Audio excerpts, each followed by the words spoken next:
तब नहीं होते तो मसरूफ? ये तुम्हारी मसरूफियत उस वक्त कहाँ जाती है जब उनके साथ बाहर रेस्टोरेंट में खाना खा रहे होते हो? आखिरकार माहीन को इस बात का अंदाजा हो चुका है कि नरमीन और घर के दीगर अफराद निहाल के खिलाफ जो कुछ भी कह रहे थे वो दुरुस्त है।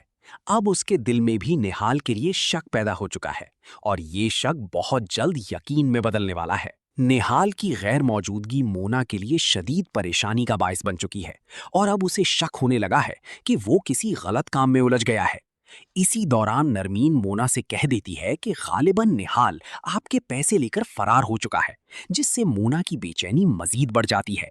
हालांकि वो अभी तक सच्चाई से लाइल्म है। जब सिराज साहब घर वापस आते हैं तो मोना उन्हें सारी सूरत हाल बताती है और अपनी तशवीश का इजहार करते हुए कहती है कि निहाल उसके पैसे लेकर गायब हो गया है, ना कोई खबर है और ना ही फोन पर राब्ता हो रहा है। मोना माहीन को भी सख्त लहजे में कहती है कि तुम्हें अपने शौहर की सरगर्मियों का कुछ इल्म ही नहीं, वो ना फोन उठा रहा है और ना ही घर आ रहा है और तुम अब भी उसका साथ दे रही हो।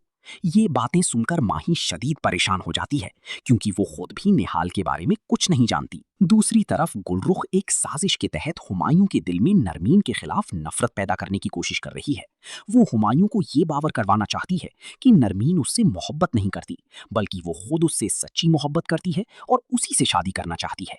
इसी मकसद के लिए वो हुमायूं को बहाने से अपने घर बुला लेती है। हुमायूं जब वहां पहुंचता है तो गुलरुख उससे अपने दिल की बात कहती है और शादी की पेशकश करती है, लेकिन हुमायूं साफ अल्फाज में इनकार कर देता है और कहता है कि वो सिर्फ नरमीन से मोहब्बत करता है और हमेशा उसी का साथ देगा। उधर तलहा का रवैया भी काफी सख्त और हद से ज्यादा हक जताने वाला है।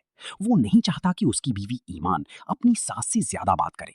इस बात पर दोनों के दरमियान फासले बढ़ने लगते हैं क्योंकि तलहा ईमान को रोक देता है और कहता है कि उसे उसकी माँ से ज्यादा मेलजोल रखने की जरूरत नहीं।